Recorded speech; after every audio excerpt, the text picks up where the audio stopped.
Hey y'all. So if you haven't watched my last video, it was disassembly of a 1911. Um, I would go watch that. Might be some tips and tricks you don't know, or maybe you just want some entertainment. You can laugh at my stutter or whatever you want to do, okay? Um, so in this video we're going to reassemble the 1911. Again, this is a Rockline Armory with some modifications, but nothing too extreme. So what I'm going to do, I'm going to start with the trigger bar and the whole trigger itself. So what I'm going to do, I'm going to put some oil on this. I just used the Lucas gun oil. I put a few drops on each side of the trigger bar here, or the trigger bow. What I'll do, I'll go ahead and smooth this out a little bit on both sides. The excess that's on my finger, I'm just going to do the back of it. Now with the trigger here, the trigger bow is what's going to tell you if it's upside down or not. See the flat end back here? The flat end is going to be facing you as you hold the firearm, so it's going to sit in here like this. Now inside the frame here, you can see there's two cut notches. If my camera would focus. Let's see. There we go. There's two cut notches here and here. What you're going to do, I grab the back of the bow, and then I will drop it right in place. It should fall into place.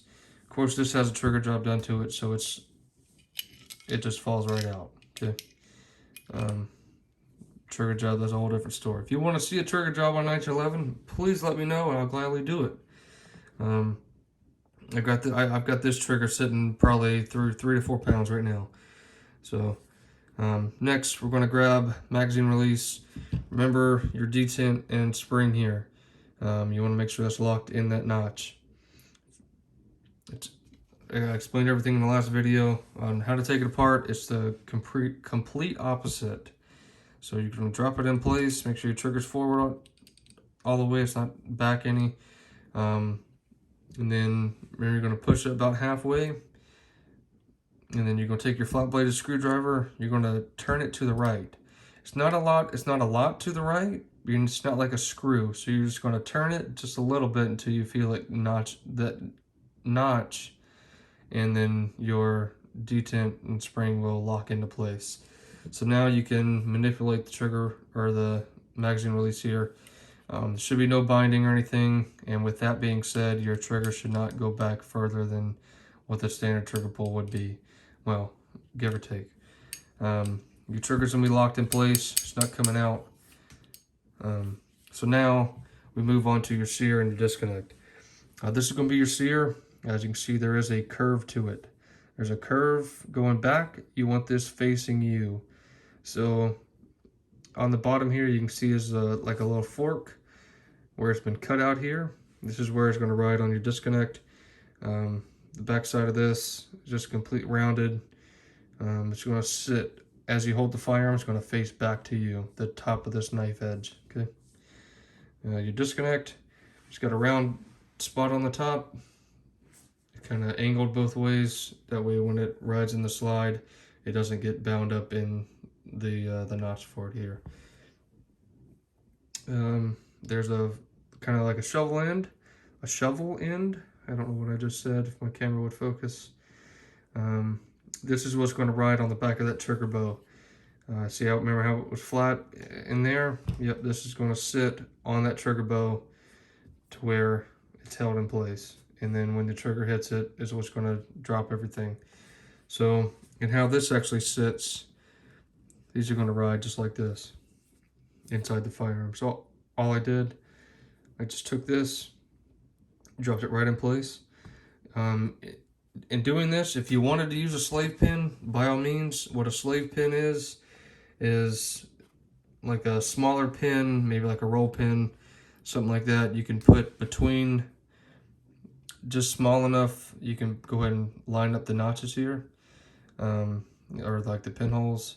You can line these up and they should go right into place if my fat sausage fingers would allow me to.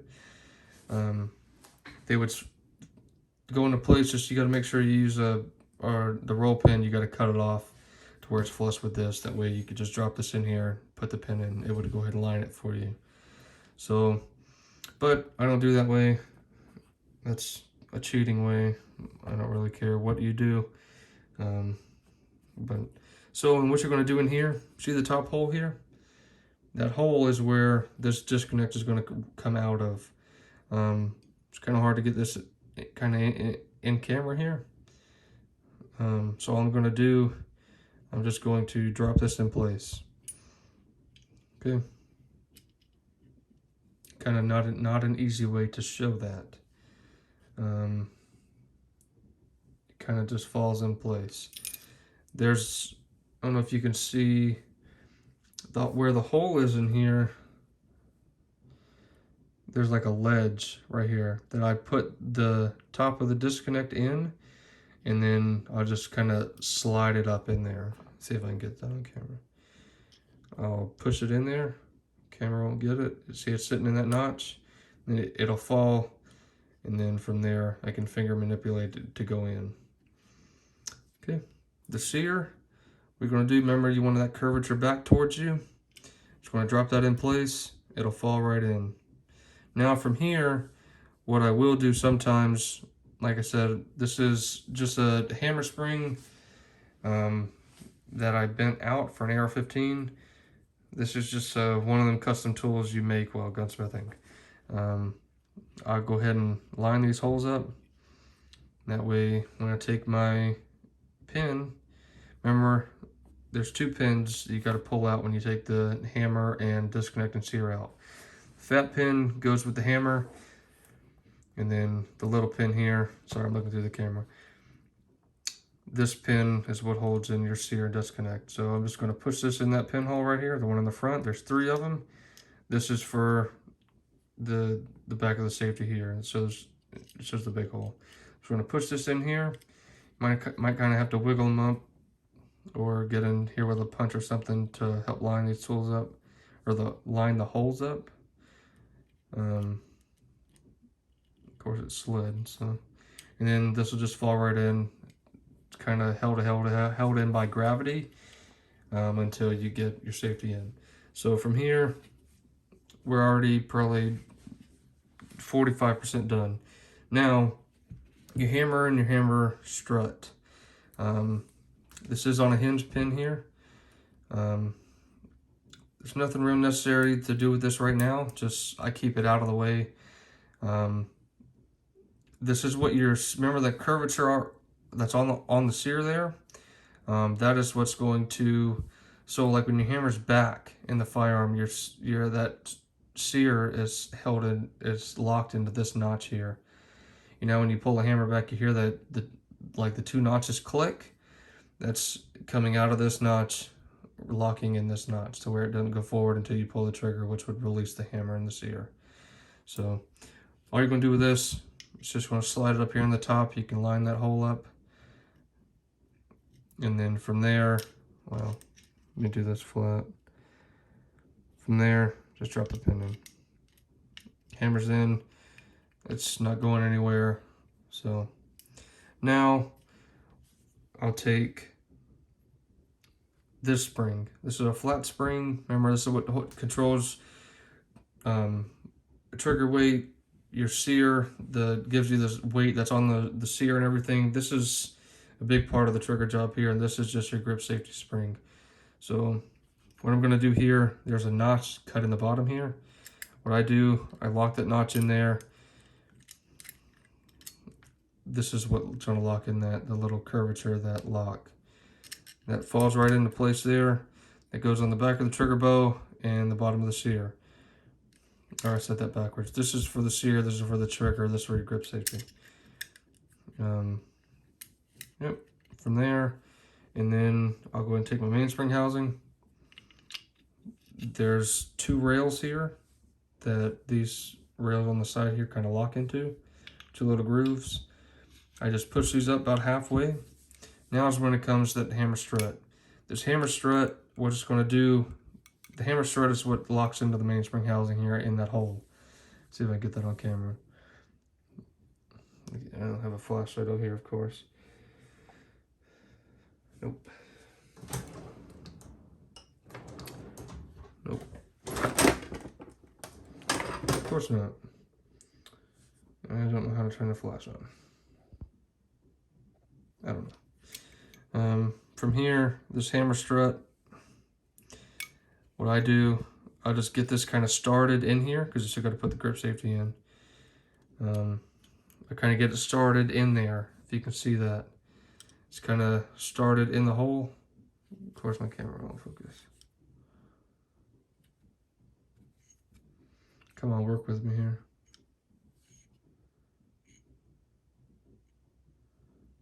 Of course not. So, it'd be a lot easier to see when you're actually got this in your hand. I'll just get it started in the hole there to where it's not going to come out. And it's not going to get out of the hole there. Now, your grip safety here. A lot of times, now I have seen on some of these grip safeties, there is not these two notches here. These kind of stop pins. Why is my camera doing this? See if I can get it to focus.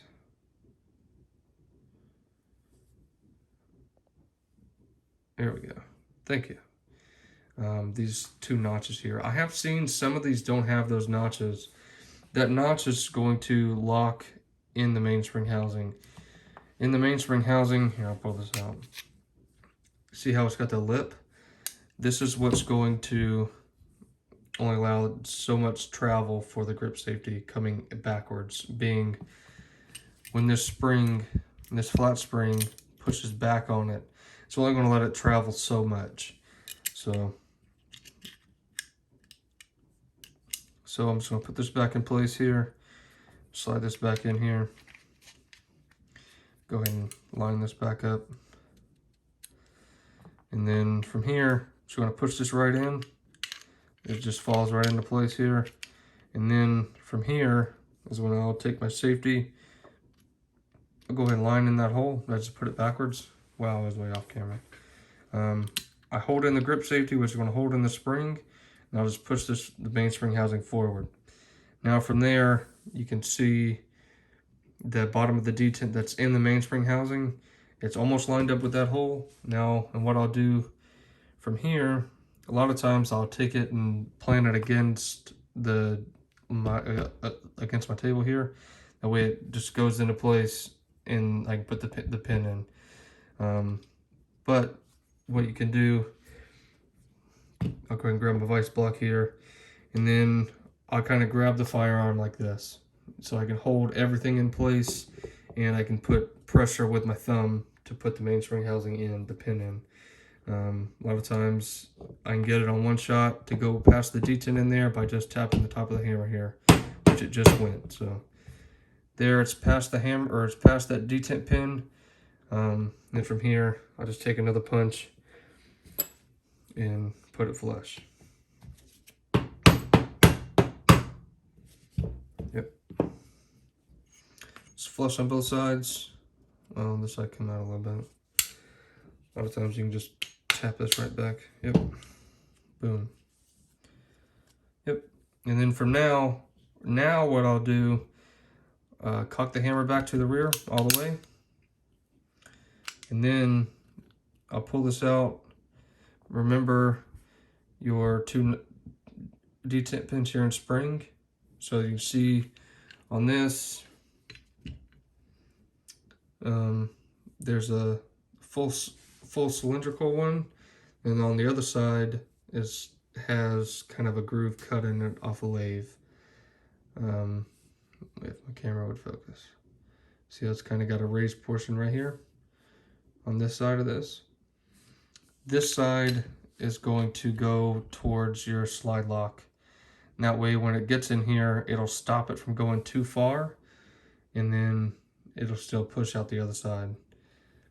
I don't take this out a lot of times when I am cleaning, but I did it in another video, so I can put it back. And this will come out a lot of times. You can take it apart like this. I just choose not to. So when I put this back in here, remember this notch, or this, what's sticking off here, this goes in to lock your trigger and everything. Remember, this back pin just holds in the grip safety and is a hinge pin for the grip safety. just push this right in here, kind of get this aligned, and now everything is going to kind of hold itself in place. Now remember, you got to push this spring in. What I do, you can take like a knife edge, you can take a small flat blade screwdriver. I just use my the hammer spring I made here. I just push it right up. See if I can get that on camera. I just push it in the hole. A lot of times if you slip off, that'll happen. It will shoot out and you will lose it if you're not careful. I just push it in all the way, and then I'll just push it in with my thumb here. And now the safety's on. I can click it on, click it off. If I really wanted to, I could manipulate the firearm here. Never dry fire 1911 without the slide on. Wouldn't recommend it with the slide on either, but if you were to hand manipulate, you don't want it to slam on this edge, on this back side of the frame here. You don't want it to slam against this. It will kind of mushroom out the top here. You don't want it to do that. So now, since I have the ambidextrous safety, if you don't have the ambidextrous safety, this would be back together 100%. But being I do have that ambi, I got to put this back in. Now, remember what I was saying in the last video, the sear and disconnect pin has a notch. I don't think I can get that on camera. Let me see if I can turn it real quick. Grab pair of pliers.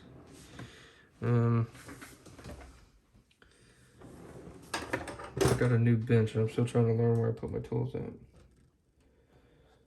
Okay.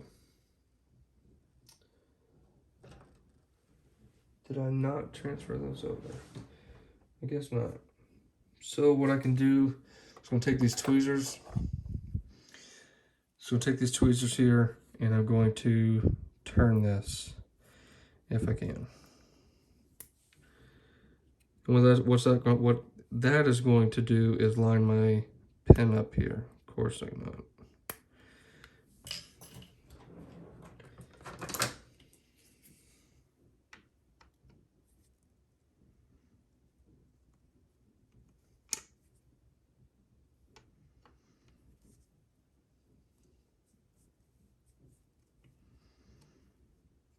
So it's the only pliers I have on my bench right now.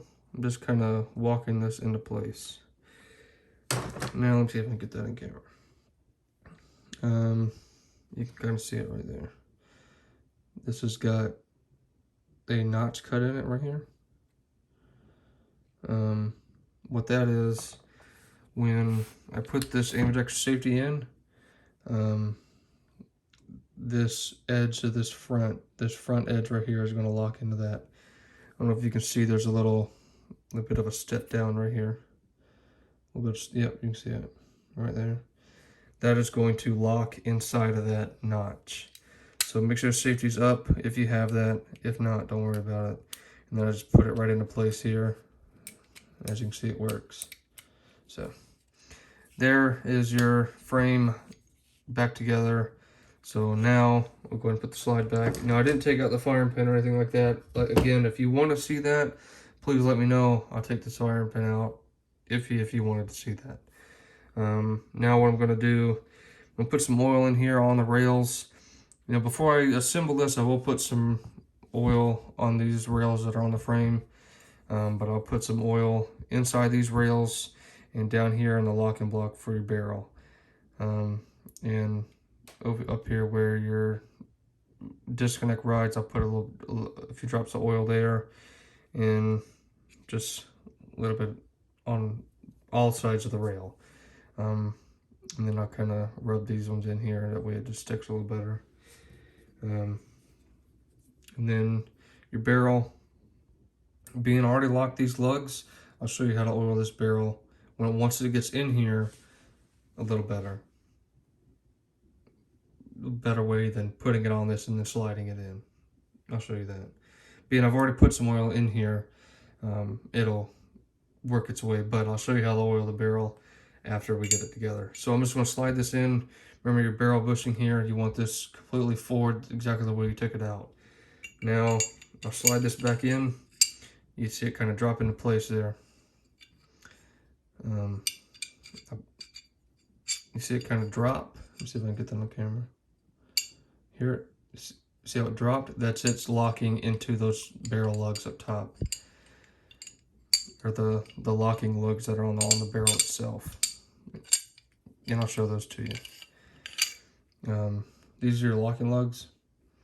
As you can see inside the frame here, well, you can barely see it.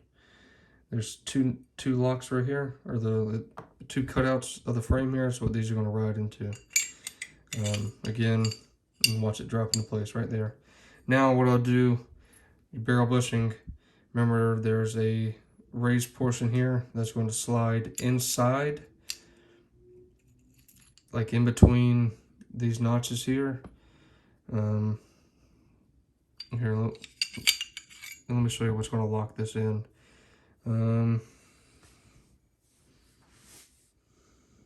As you can see, just slightly, this groove right here.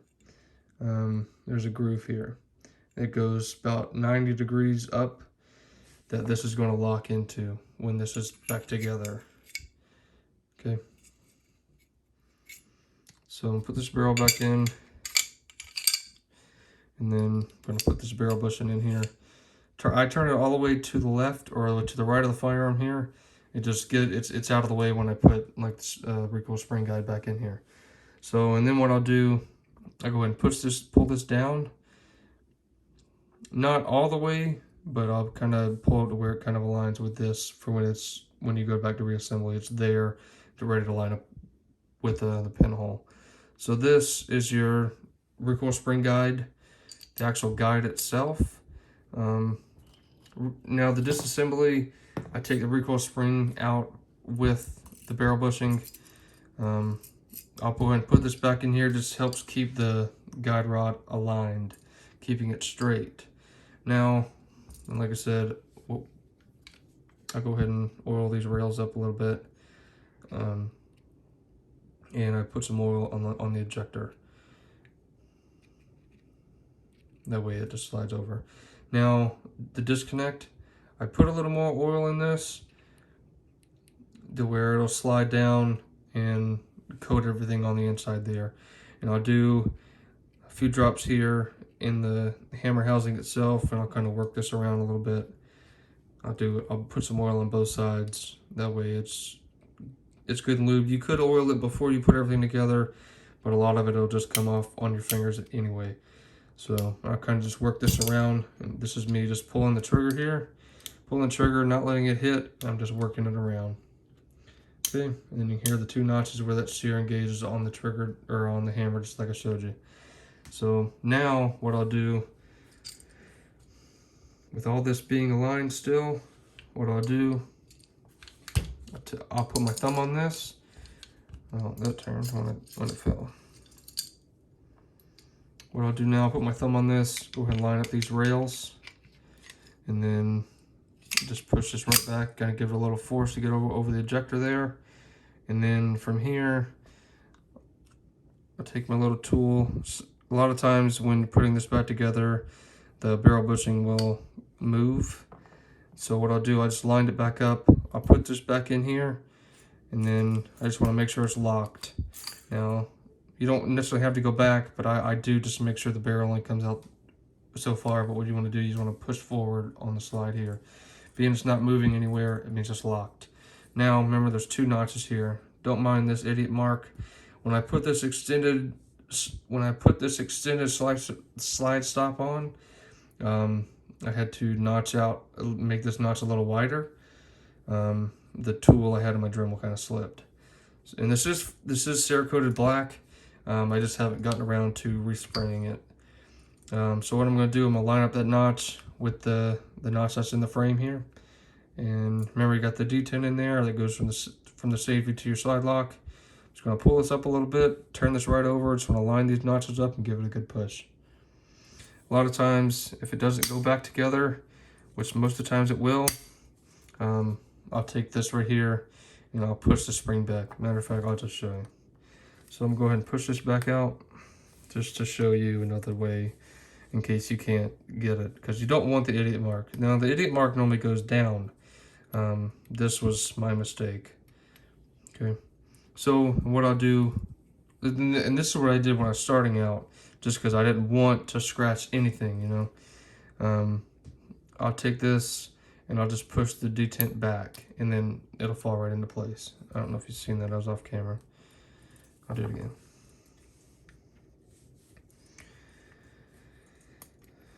Okay, now in camera, let's see if I can do it. I'll push this up to where it's almost touching that detent. I will push the detent back. Well, sometimes it works better. I use a screwdriver. Push it back. Pushing this up at the same time, it'll fall right into place. Push it right down, and you'll see the big bulge on the side here saying it's flush. So now I push the slide forward, go ahead and lock that hammer back with the safety. Take your recoil plunger stop. I'll push this down and I'll rotate the barrel bushing to where it seats home. And then from there, the good functions check. Firearm is clear. I'll go ahead and drop this hammer. Keeping the trigger held here. Go ahead and rack the slide again, and then you listen for the disconnect to break. There, like the trigger to reset. Trigger resetted. Go ahead and drop the hammer again. Boom. Thanks, sir. Thanks for watching. If you have any questions, feel free to leave them in the comment section below. If there's anything I can help you with, feel free to ask. If you got any other problems, feel free to shoot me email or like DM. Whatever you need. If you want to see other videos like this, I can do pretty much any firearm you want. If not, I can get my hands on it. So, 10-4. Y'all have a good day.